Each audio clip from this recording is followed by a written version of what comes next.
So male infertility, what is male infertility? Male infertility को कैसे define करेंगे? Actually infertility कोई मेल फीमेल नहीं रहती है, हमेशा कपल इनफर्टिलिटी रहती है।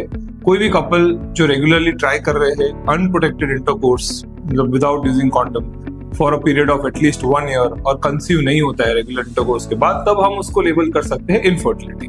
इसमें as an andrologist male infertility के बेसिक स्टेप्स कैसे है कि पता चल सकता है कि हाँ, ये मेल फैक्टर है जो इनफर्टिलिटी कॉज कर रहा है।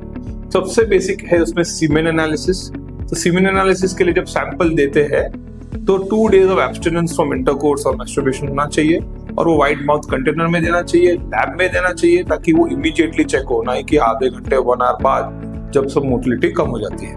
और ये जो सीमेन सैंपल कलेक्ट होता है उसके एनालिसिस से एक बेसिक गाइड मिलेगा, अगर काउंट्स कम है या 0 है तो उसके हिसाब से ट्रीटमेंट होती है। दूसरा होता है फिजिकल एग्जामिनेशन।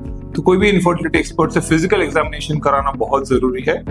उसमें आपके सेक्सुअल कैरेक्टर्स, हेयर और टेस्टिकुलर डेवलपमेंट, कोई कभी कभी वैरिकोसील होता है, जो वेन्स रहती है वो वेन्स का स्वेलिंग अबव द टेस्टिस, ये सब डायग्नोस करना जरूरी है। तो ये एग्जामिनेशन से टेस्टिकुलर साइज, वैरिकोसील है कि नहीं, कुछ और अबनॉर्मलिटी है कि नहीं, वो क्लियर कट डेफिनेटली पता चल सकती है along with semen analysis.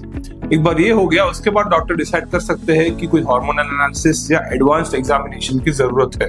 So very importantly, जब कपल को इनफर्टिलिटी के लिए कोई वर्कअप हो रहे हैं या फिर आप अप्रोच कर रहे हो, तो एट द सेम टाइम जब फीमेल इवैल्यूएशन चालू है उनका एग्स के बारे में, ये बेसिक सीमेन एनालिसिस और एग्जामिनेशन से फर्टिलिटी का वर्कअप स्टार्ट हो सकता है। और अगर अर्ली डायग्नोसिस हो, फॉर मेल इनफर्टिलिटी है, कुछ फैक्टर है और फीमेल फैक्टर भी है, तो दोनों को अगर साथ में ट्रीट किया जाए तो बेस्ट अप्रोच है। कोई एक ही पार्टनर को सब टेस्ट करा के इग्नोरिंग द मेल पार्टनर और सीमेन एनालिसिस डिले करके कोई मतलब नहीं है। So at the start of any fertility treatment, fertility evaluation, both should be evaluated simultaneously, और मेल इवैल्यूएशन थोड़ा सिंपलर है कंपेयर्ड टू फीमेल। सिर्फ एक सीमेन एनालिसिस और एग्जामिनेशन इज सफिशिएंट।